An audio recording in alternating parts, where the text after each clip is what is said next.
Hi everyone. We're working here on Module 3, Lesson 3, How Atoms Differ. The focus question for this lesson is, are all atoms identical? We have a little bit of review vocab that's in your packet. Periodic table of elements is what I'll be referring to here. And an element is any pure substance that can't be separated into smaller substances and still retain its properties.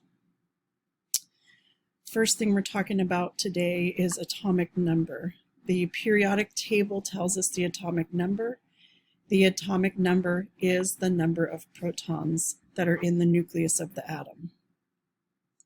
The average atomic mass gives us the average mass of all the atoms of this element.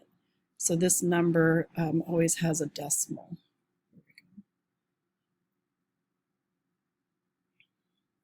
The chemical symbol, H here, it shows us how chemicals are written to be shortened down for chemical formulas.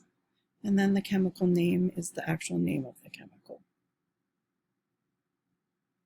Elements are listed on the periodic table in their neutral state, so there's no charge on them. So when there's no charge on an atom, the atomic number is equal to the number of protons, and then that means that the number of protons and electrons are equal because it's a neutral atom. Protons have a positive charge and electrons have a negative charge, and if they are equal, then they cancel each other out. So here's a little bit of practice that's in your packet. So we're going to look at the atomic number, meaning the number of protons. So if I have the atomic number of 82, I can figure out how many protons there are. And if I know how many protons there are, I also know what the atomic number is. The number of protons is equal to the number of electrons. This little asterisk means if it's a neutral atom. And if it wasn't neutral, it would tell you here. So these are neutral atoms. So when I know how many protons there are, I also know how many electrons there are. So I can figure out this number. 82 electrons cancel out 82 protons to make it a neutral atom. You're going to have the same number of electrons as protons in a neutral atom, and then 30 and 30 here. Okay? So when we know the number of protons here, we also know the atomic number of this one. So what's the atomic number here? 30, because that's the number of protons. Now these numbers are on the periodic table, and so I can figure out what these two elements' names or symbols are. These are the symbols. Here's an example of what the periodic table would look like, and this lead has the atomic number of 82, which means it has 82 protons and 82 electrons. I have one here that has 8, and that's what we're looking for. So 8 is oxygen, symbol is O. And then 30 is zinc, the symbol is Zn. So are they all the same? Here are a couple of diagrams of atoms to show you what it looks like to have different number of protons and neutrons in the nuclei, plus different numbers of electrons. So you can see that they're not the same. All atoms of an element have the same number of protons and electrons, but they don't necessarily have the same number of neutrons in the nucleus. So atoms with the same number of protons but a different number of neutrons are called isotopes. The mass number helps us figure out some things about the isotope. So it identifies each isotope of the element, and then we can figure out how many neutrons there are. It's the sum of the atomic number and neutrons. So the number of protons plus neutrons equals the mass number. So here are 3 carbon atoms, each with a different mass number. You can see carbon-12 has 6 protons and 6 neutrons, so if you add those together, their mass is 12.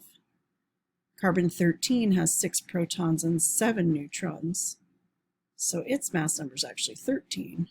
And carbon-14 has 6 protons and 8 neutrons, so its mass number is 14. These are all carbon because they all have 6 protons. That is what the definition of carbon is. It has 6 protons. And then each isotope of carbon has different number of neutrons. So here's some rules that we have so far. The atomic number is equal to the number of protons. The number of protons is equal to the number of electrons. And the asterisk means when there's no charge, okay, in a neutral atom. And then this is our new rule about mass. The mass number equals the number of protons plus the number of neutrons. So knowing that, we can fill in this, this table, which is in your packet. So pause this and see if you can fill in a couple. For this first one, lead-204, I know the mass number is 204 and the atomic number is 82. So these are the two numbers I need to figure out how many neutrons there are. So I do 204 minus 82 to get my 122, which is the number of neutrons. So here are the rest of the symbols filled in, the boxes. I hope that you were able to fill those in on your own. It's all about taking the mass number and subtracting the number of neutrons to find how many protons it has, or the opposite, taking the mass number and subtracting the number of protons to find out how many neutrons there are, or taking the electrons and neutrons and adding them together to get the mass number.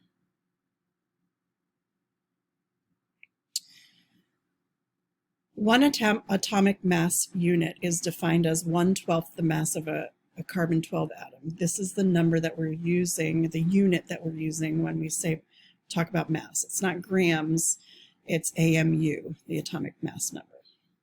The atomic mass of an element is the weighted average of the isotopes of that element. So it's sometimes you'll find a lot more of one of the isotopes in nature than the other isotopes, and so they take that and calculate what the average atomic mass is of all of the isotopes in nature, and that's what average atomic mass means. The average atomic mass is usually what's listed on the periodic table. That's why you're always going to have these the decimals.